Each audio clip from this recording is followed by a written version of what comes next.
کہ Peoples party جو ہے اس نے کہا ہے کہ جی ہم پنجاب میں نہیں آئیں گے مؤثر طریقے سے، اور پی ایم ایل این جو ہے اس کے جواب میں مؤثر طریقے سے سندھ یا اندرون سندھ نہیں جائے گی.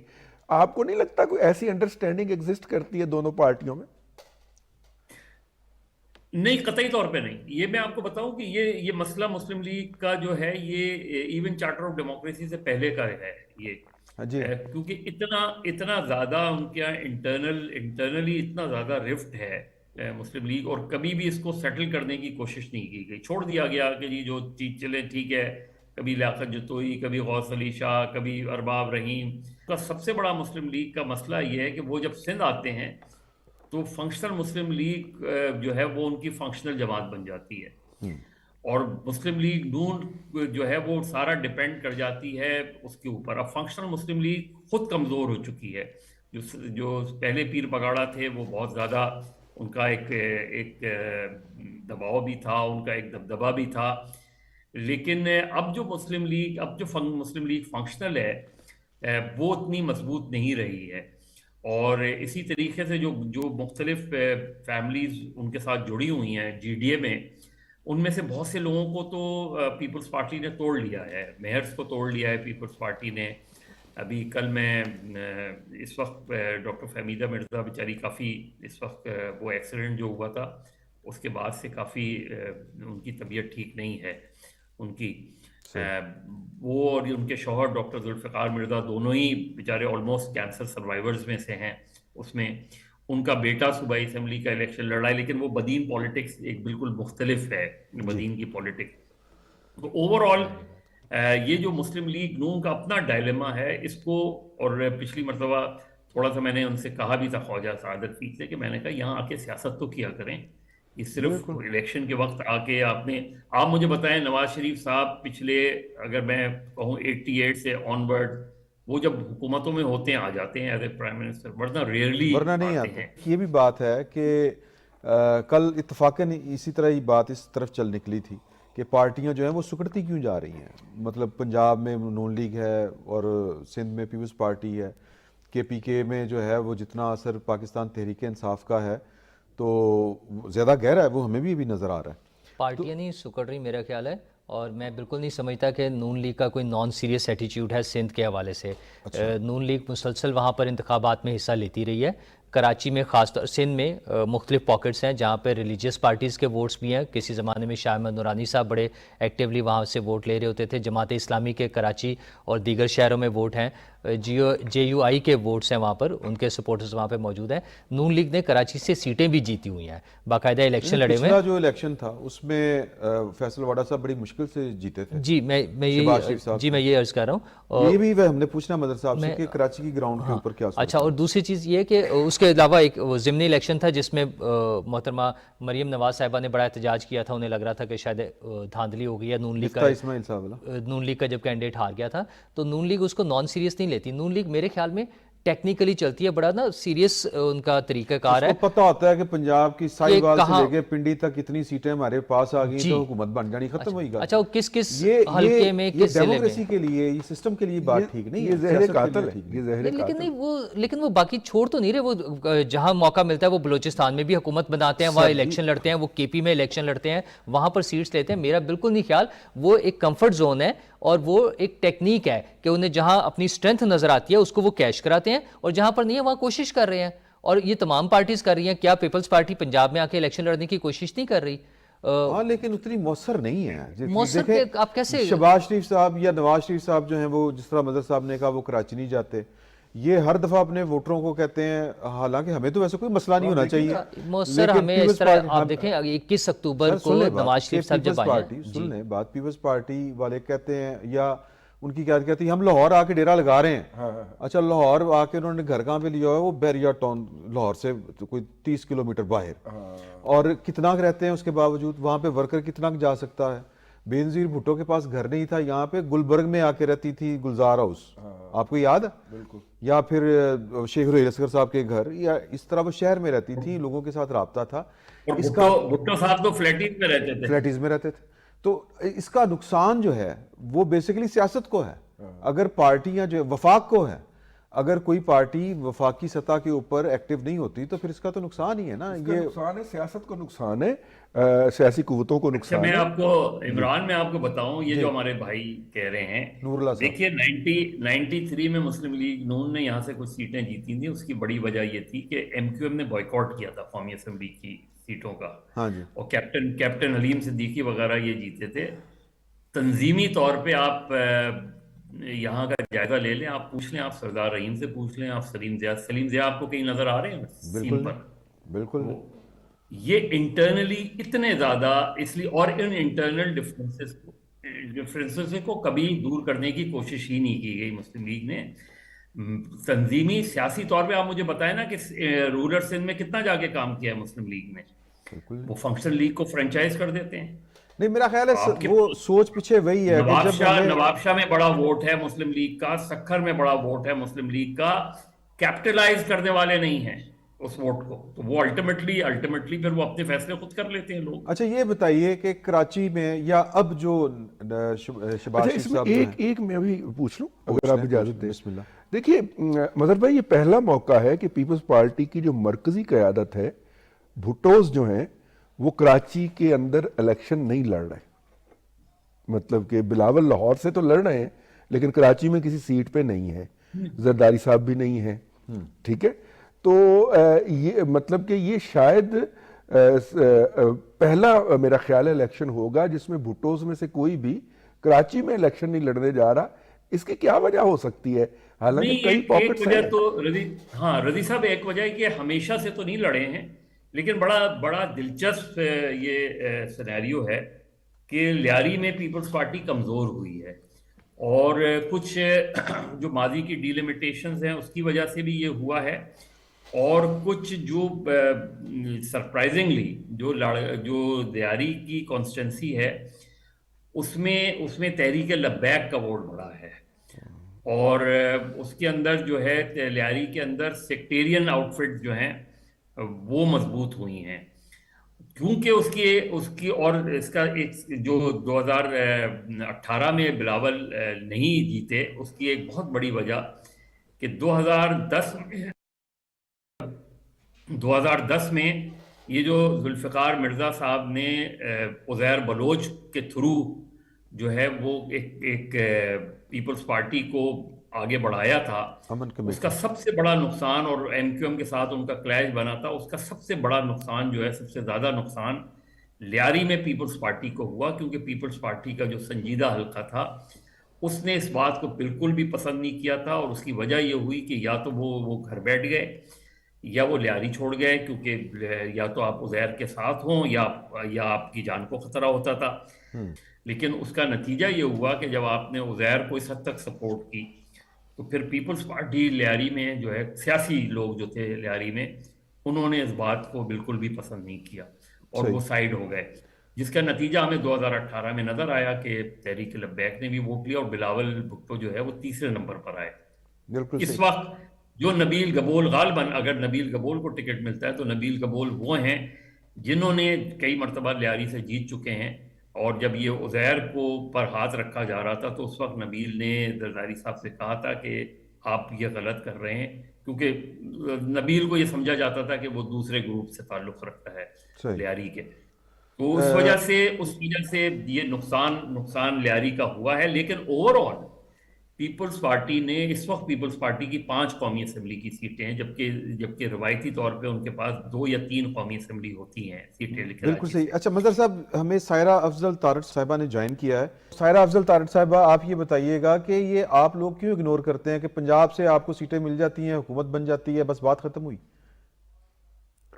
بہت شکریہ جی عمران صاحب. بات یہ ہے کہ اگر آپ تھوڑا سا پیچھے جائیں تو سندھ میں مسلم لیگ نون کی نمائندگی تھی، یا کم از کم کوئی نہ کوئی اتحادی وہاں پہ ہوتے تھے، اور یہ کمزوری بالکل رہی ہے.